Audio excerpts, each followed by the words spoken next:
not be comfortable for all listeners. Certain viewpoints may not reflect those of our partners, sponsors, affiliates, our hosts, or that of our guests.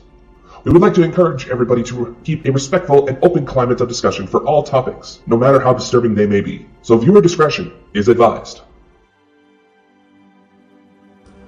It does not matter where you stand, nor what it is you feel is grand. Magic is all around. Magic is never gone, and it is more than you will ever know. Entrust us, entrust her.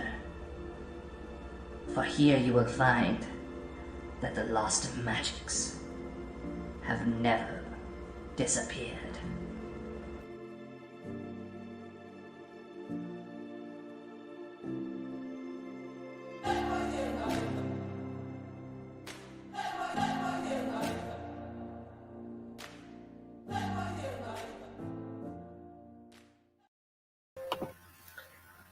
Hello guys, and welcome to our Friday evening show. This is Sherry Brett, and this is the Lost Magics in association with Bold and Bonkers. Hope that you're all well. Let me just come on over and see if anyone's in the chat. I'm also going to share it out quickly. So tonight's subject is going to be me talking to you guys about curses and some of the known curses to be in the world, and giving you a representation on the difference between a hex and a curse, because they are slightly different. So that is going to be what our show is tonight. And then I am planning and trying to plan for a really cool show for the following Friday. And I am going to be trying to get the UFO man on. He was supposed to join us the other week, but he had engagements. So I am going to be trying to get him to come back on.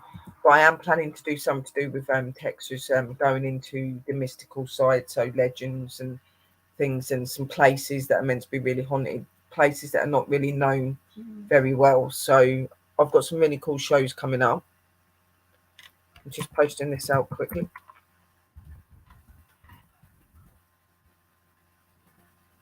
Okay. So obviously I'd been doing my research and just going over all my work and going over my stuff that I wanted to do for this show. So I've got a little bit of everything there. I don't know how long the show is going to be. You can ask questions after I have done the reading and stuff from what I've got. I hope that you do enjoy the show. I hope you find this educational, and I hope that this does help some of you guys to understand a little bit more about the different types of curses and things like that.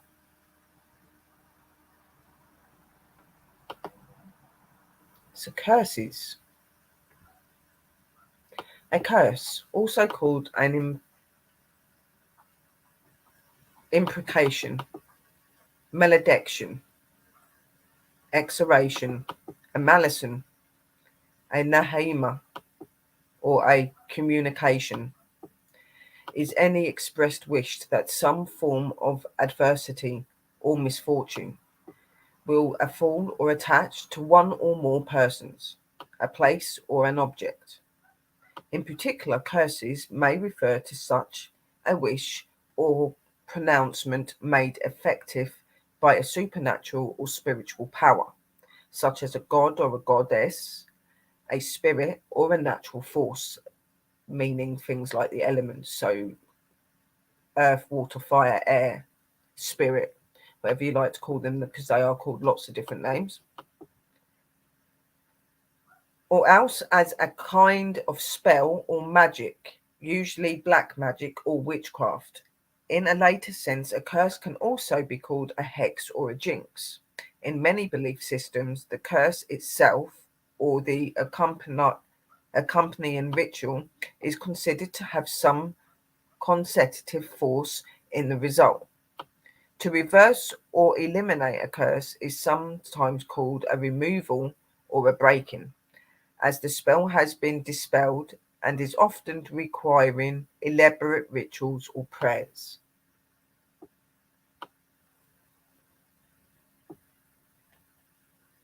The ancient Greeks used to write their curses upon lead on the 4th century BC.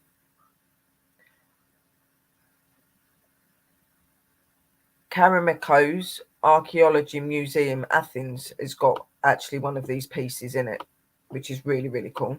The study of the forms of curses compress a significant proportion of study of both folk religion and folklore.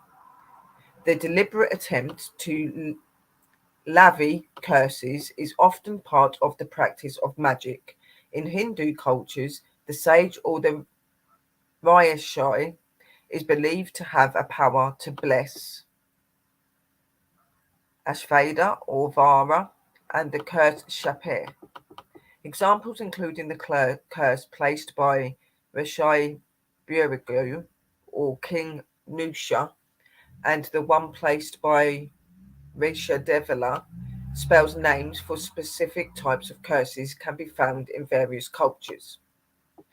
The African American hoodoo presents us with the jinx and crossed conditions, as well as a form of foot track magic, which was used by Ramdeep, whereby cursed objects, cursed objects are laid in paths of victims and activated when walked over.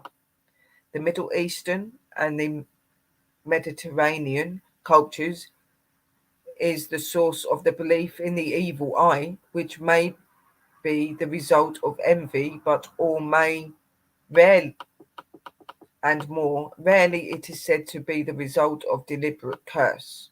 In order to be protected from the evil eye, a protection item is made from dark blue circle glass with a circle of white around the black dot in the middle, which is the resentment of the human eye. The size of the protective eye item may vary. German people, including the Pennsylvania and Dutch, speak in the terms of hexing, from hexen, the German word for doing witchcraft, and a common hex in days past was the laid by a stable witch who caused milk cows to go dry and horses to go lame. Egyptian mummies and Egyptians. The inspiration celebrates a donation of land to an Egyptian temple, a place, a curse on anyone who misuses or appropriates the land. There is a broad popular belief in curses being associated with the vocation of the tombs, of mummified corpses, of the mummies themselves. The idea become so whispered as to become a pop culture mainstay, especially in horror films. Though the original curse was invisible, a series of mysterious deaths rather than the Walking Dead mummies of a later fiction. The curse of the pharaohs is supposed to have been haunted the archaeologists who evocated the tomb of Pharaoh Tutankhamun, whereby an inspection whereby an imprecation was supposedly pronounced from the grave by the ancient Egyptian priest on anyone who validated or resented similar dubies and suspicions have surrounded the excavation and the examination of the natural not embulbed elk mummy, Otzi the Iceman. While such a curse are generally considered to have been popularized and sensationalized by British journalists of the 19th century, ancient Egyptians were in fact known to place curses, inscriptions on markers protecting the temples or tombs that tombs, goods or properties. Because it is believed that the Egyptians did put like certain markings, and if people were to enter into that place uninvited, that certain curses and stuff were supposed to go upon people. There have been people that have said that, you know, past relatives of theirs that worked in those sort of things were meant to have been cursed through going into such tombs as Tutankhamun. There are a lot of different sorts of curses in this world, though, not just the Egyptians. There's so many different aspects to cursing. Obviously, a lot of people know that there are witches out there that do curses, where they'll put things that people have asked of them to do over other people. Curses are normally a long-term thing and very difficult to get rid of, and it takes a lot of work and practice to get rid of them. And a lot of them are normally family linked, or they're linked to a situation or something that's happened. Certain things are put into place to make sure that that's not broken. It takes a lot of work to undo it. You can undo it, but it can be very difficult. Where with a hex, yeah, again, it is difficult to remove, but it's a little bit different to a curse. A hex is more something that's put onto somebody, and it's supposed to just like affect people in certain ways, or maybe make you feel a bit unwell, just like the curses do. But the curses just get a lot worse. And there are rituals, and it is a lot easier to get rid of a hex. But again, they are both very difficult and not very nice things to have put on you either way. Ancient Greek cursed objects against mummies in a trial written on the lead figurine, and it was put into a lead box, 1422 to 410 BC. The Archaeology Museum Athens holds these. Cursed objects are generally supposed to have been stolen from their rightful owner or looted from a sanctuary. The Hope Diamond is supposed to bear such a curse and bring misfortune to its owners. The stories behind why these items are cursed vary, but they usually are said to bring bad luck or to manifest unusual phenomena related to their presence. Bushby's stoop chair was reportedly cursed by the murderer Thomas Bushby shortly before his execution, so that everyone who would sit in it would die. According to the Bible, cursed objects are those which are used in adultery. Whether that adultery is indirectly or directly connected to the devil, a list of those Bible references, along with a compositive list of occult and cursed objects, can be found online.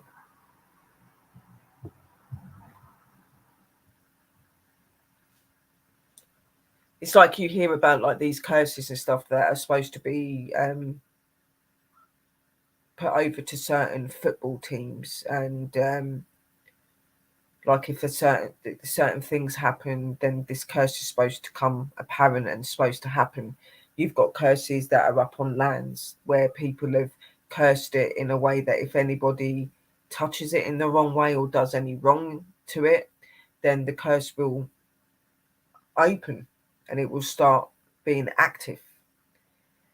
Obviously with hexes and stuff, that they are similar to curses, but they are more represented towards people, where curses can be on lands, they can be on objects. Hexes more than likely would be on a person or several people. And all of this is obviously done by a form of magic, whether it's a curse or it's a hex. There is magic used in it, whether it's a shaman or it's a witch, or it's a tribal chief, or it's a medicine doctor, or a medicine woman. It really doesn't matter. The fact is there is some form of energy, of magic used to form these things. Okay, you need to use certain materials such as herbs, and you need to use different oils. You would need to use candles, spirituality, certain musics, things like that. There are a lot of ways that you can form curses and hexes. Witches, sadly, are people that are very known to people to cause hexes and curses. Believe not all of us do that. Some of us do try to remove it, but all the way, they are very horrible things to have, whether it's a curse or a hex. Like with curses, a lot of people that will start off with just having unusual phenomena around them, maybe feeling like they're being watched, maybe feeling like there's something there, then it will progress into more of a impact. So then it'll start affecting your mind, it'll start affecting your health, it'll start affecting your family life. Things in life that were going right start to go wrong, and everything just feels very dark, very heavy. You feel like you're moving forward, but you're not moving forward. You feel like you're at a stop. Okay, now I have experienced several people that believed that they've had curses, and they were pretty badly affected. I don't think they were fully affected, but they were pretty bad. And you know, it takes a lot of dedication and belief in yourself to be able to get rid of them as well. There are symbols and things that you can use to help to remove that. Obviously, you have to do your rituals, you have to do your prayers, you have to do your spells, you have to do that over the place, over the person, um, to remove it. Then you would set things in place with them, because anybody that's into witchcraft, anybody that's into magic, anybody that's into anything of a paranormal phenomena or supernatural, know that even though you go into a place, you remove something, it doesn't mean that it's fully removed straight away. So you should always keep continuing that ritual. Okay. So even though the big ritual will be done by the practitioner, the person that's doing it, okay, they will leave you such objects such as sages and salts and different things that you would put down on a regular basis. Okay, to just help to keep that under control and to help continue to keep it away from you and from your home or whatever the place is that is supposedly supposed to be cursed or hexed. Okay, nobody can just go and do something and that's the end of it there and then. Okay, like I remember when I went up, and it's just a bit different, but when I done the blessings and the cleansings and the exorcism of the house that I went up to where there was some negative energies, even though we'd removed the energies from the house, there was still the residual energy there. There was still the past energy from what had happened there. Okay. And even though that had been put at bay, it still needed to have like extra protection put within the home and around them for a number of weeks. So I ended up staying up with them because they're very good friends. I stayed up there with them for several months. Okay. And through that time, I would continuously do the saging and the salts and doing the prayers and doing things. And it did come to an end, and it was a much better place to be in. And, I'd done a few of my own normal investigations when it was more calm. I made sure I always put things in place to not bring anything back in. That's where a lot of people could go wrong when they go and they seek to some people. They're not really truthful on what they're doing. Okay. And that can be very misleading and that can be very dangerous. Anybody that's in this line of work would never turn around and say to you, right, okay, well, I can get rid of your curse, okay, and then that's it. It's done. It's gone. No, you do need to have practitioners that you have to continue for a number of months or weeks. Whether it really does depend on the sort of curse and what it is, okay. But nothing gets done that day. Like, it will remove the energy, the curse will no longer be there, but the residual energy will still be there. The effects of it will still be with you for several months. So it's really important to do the protection and to continue that ritual in the way that you've been told to do it, because it keeps that energy away and it will remove any of the energy that is left. Okay, because let's face it, there is always something left, even if it's not the energy or the spell itself. The aftermath, what that has caused to people and what that has caused to that location, stays for a while. Okay, it's an impression. It doesn't just leave and that's the end of it. And it's no different with curses and hexes. And as I've said, they're very difficult to get rid of. And when you do have to continue the practice. You do have to continue to believe in what you're doing. You do not need to be spiritual or of a spiritual belief to be able to keep yourself and your home safe. Have faith in yourself. Have faith in the words that you're saying. That is all you need. And the divine and the God are there for you no matter what, believer or not. Okay? So I'm now going to talk to you a little bit about the hexes, these curses, so that you have a little bit of an understanding about both of these, because they are not the same thing.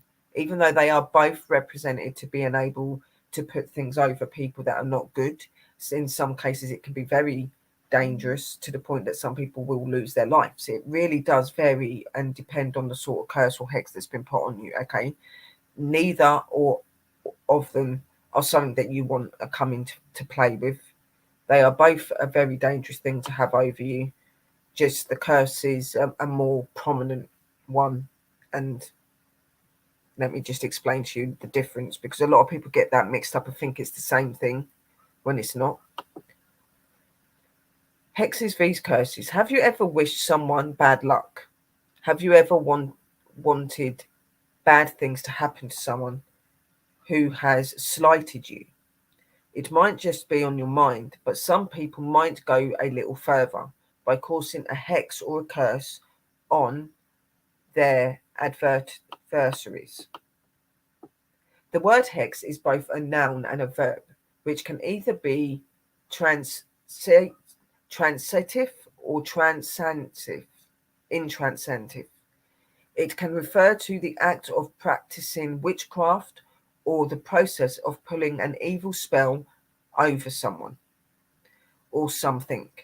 It is also sometimes referred to as a jinx.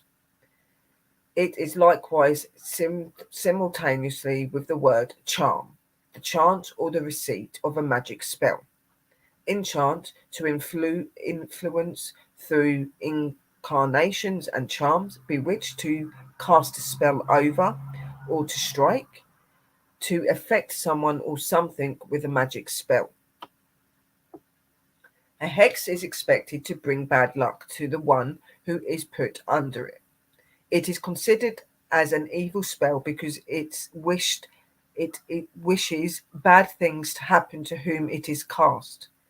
The inflication and the removal of hexes are often done by those who practice witchcraft, and they can be found in every society in most parts of the world.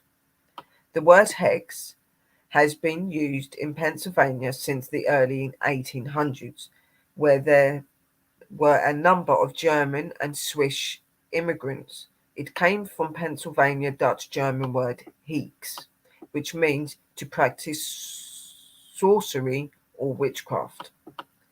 A hex may also be considered as a curse, which is a wish that someone or something will meet its misfortune, serious difficulty, bad luck, or tragedy.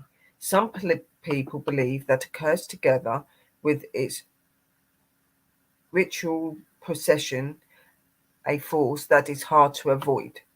It is believed that a curse is inflicted by powers beyond the natural world.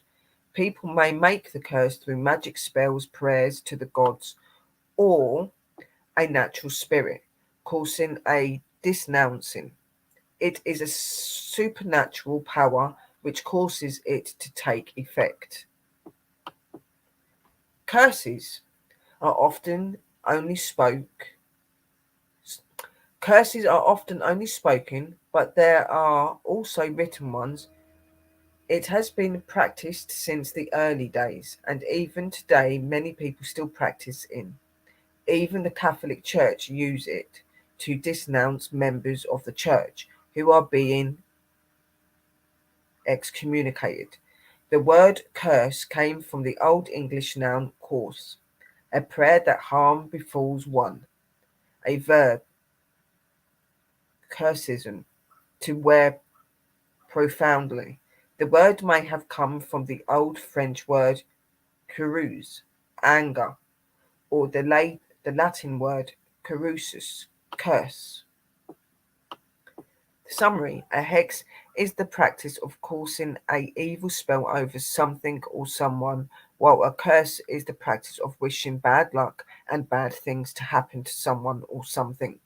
Both a hex and a curse involve rituals and spells. While hexes are only done by those who practice witchcraft, curses are done by most people, not just by witches. Both hexes and curses are performed by people, but the power that causes it to take effect are attributed to supernatural beings, with hexes being internally evil, while curses are also done by churches, which indicates that they may also be inflicted by the holy being. So yeah, with the hexes can be caused and done by normal people, not just by witches. People can put hexes by using certain ingredients and certain things if they were able to get hold of the right sort of instructions. I wouldn't recommend that you do that on someone. A lot of witches will use hexes, where, as it explains, curses are more something more prominent that's put onto somebody or an object. It harms you in an even deeper way and a very dangerous way in some situations.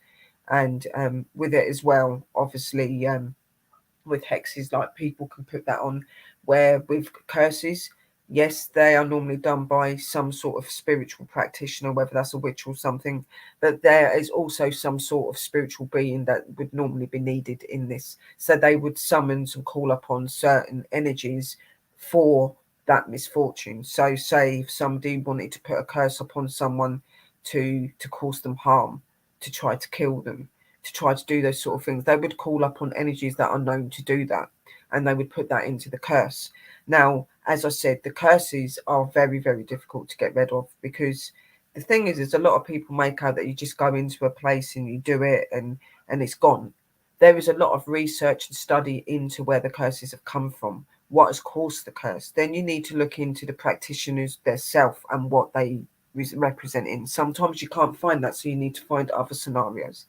So then you need to get such things as names or something that belongs to them, or a picture. Um, there are herbs, there are different materials that you could use to remove this, but you would always need some sort of form to do with the people that have put this spell or this curse upon someone. You're going to need those practitioners' names or something to do with them to be able to fully remove what they have done. Okay. It's not something where you just go in the house, you do it, and it's the end of it. You do need to do a lot of research. Obviously, with curses as well, you've got certain energies that are called upon the curses. Okay, so you've got to have an understanding of what these energies are, what these energies are there to represent. Then you've got to be able to get to the bottom of how you can turn this curse around and break or remove it. Okay, so, and it's the same with a hex, but a hex is not as hectic. You can do that by using certain herbs, certain things, using certain symbols, where, but with curses, it's a little bit more, so you're having to remove certain energy as well as the energy from the people that are being affected, the building that is being affected. So you can't just walk in and remove a curse. You do have to have an understanding and a history of what these people have been going through, the experiences that they've gone through. Then you need to have an understanding of the energies that have been sent to them to affect them. You need to be able to have some information, as I said, on the practitioners and possibly on the person that actually asked for it to be done. There is just so many things that you have to do to be able to remove a curse compared to a hex. Even though I'm not saying a hex is easy to get rid of, every hex is different, every possession is different, every curse is different, so they all need to be represented and used in different ways. Okay, but what I'm saying is a hex is easier to remove than a curse. Okay, but again, it's not something that you would want on you, either of them. They can be very dangerous and very life consuming.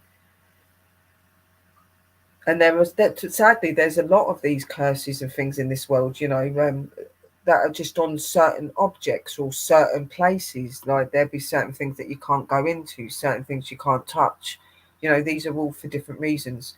A lot of these objects and these things that are cursed are specifically made to be cursed by the person that obviously owned it, or they may be a person that had a relative that owned it, and that relative put a curse that if anybody touched it or removed any of their belongings or removed anything from their home or whatever this is, that it would cause some sort of harm to that person. Um, you've got known curses that are over certain buildings that are supposed to be haunted, or certain known factors of buildings that are still used today. That there's certain curses in certain rooms or certain places, and certain things happen if you do certain things there. And there is just so much in this world to do with curses. Curses are not just something that witches form. Curses can be formed by the elements of the world itself. Curses and things can be brought up on the intentions of others, the anger of others, the evil intent of others. You don't have to necessarily stand there and do a ritual. If you think and believe and want something hard enough, it can sometimes be made to happen. Okay, that's why I always say that when you use your mind and say you've come into a negative situation, always be very careful on how you portray that out. Okay, because sometimes you can incarnate that energy, you can manifest that energy to do something bad without using any objects. Okay, your mind is a very powerful thing, and your beliefs are a very powerful thing. And sometimes through just a thought for a moment, if you've got some sort of spiritual apparatus around you, that could be infused. Okay, so it's very important to always make sure that when, especially if you're spiritual, because you're open all the time, always like have protective things around you. If you do think that you're cursed or you've got something, make sure you've got lots of information, lots of detail about your happenings, what's been going on, things like that. And always seek somebody that knows what they're doing. There are so many out there that turn around and say, oh, we know what we're doing, we do this every day, and they go in and they make it 10 times worse. Okay, like, make sure that these people have had practice, they understand what curses and hexes are, make sure that they have an understanding of what it takes to get rid of a curse and a hex. If somebody's going to be coming into your house, say, okay, I can get rid of that today and there'll be no more problems for you, I'm sorry, and excuse my language, that's just a load of crap. Okay, curses, hexes, possessions, anything like that takes time to get rid of. Okay, even though you've got the resound energy out of the house, as I said, the residual energy, the after energy of that situation, all of the misfortune, all of the bad that those people felt and that building felt, will still remain there for several weeks, sometimes several months. Okay, so that's why it's really important to continue those rituals. I would not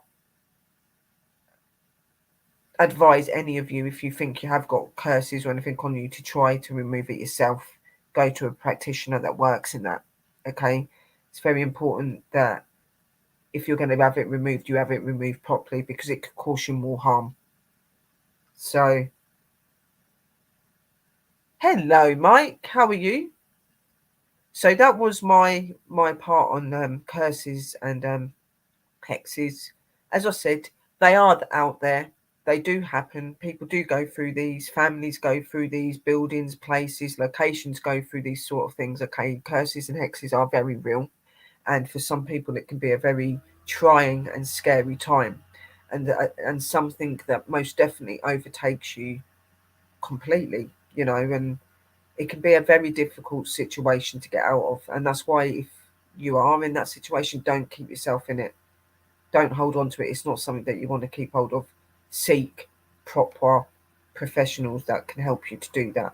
So don't just jump at the first name that comes to you and says, do your research, do your understanding of people before you trust them into your life and into your home or your location that's got that problem, because they're not games, they're not jokes, they are very dangerous. They're all individually different. They all need to be treated differently. So just remember that.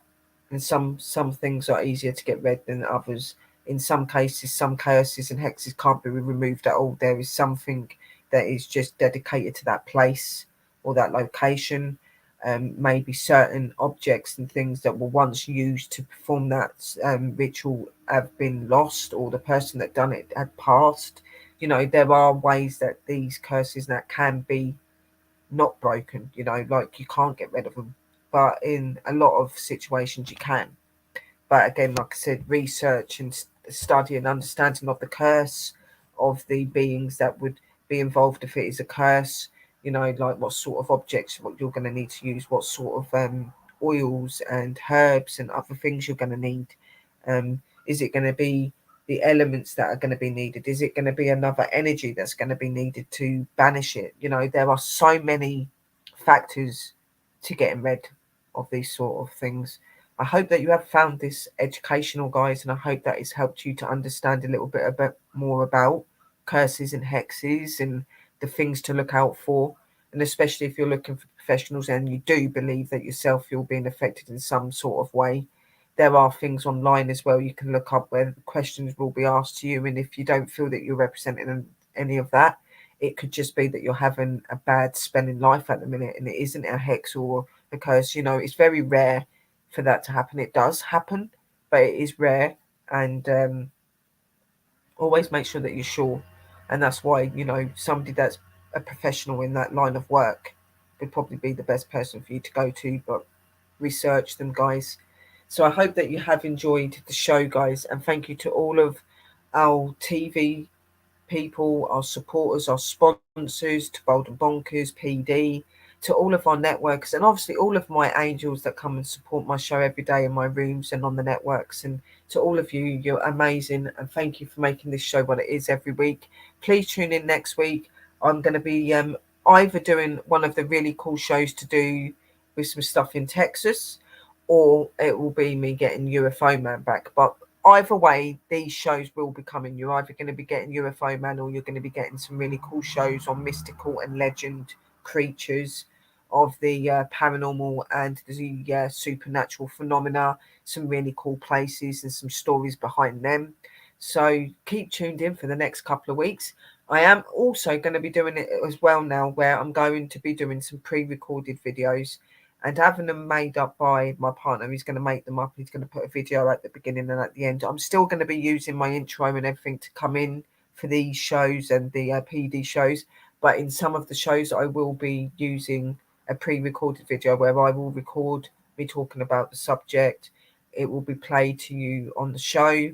Then at the end, you guys can ask questions and things that you want to do. And then the show will be ended, because sometimes I'm not feeling the greatest in health, and I'm not always feeling up to streaming. So if I'm getting a few videos all set up for the shows, at least I've got something for the show that day.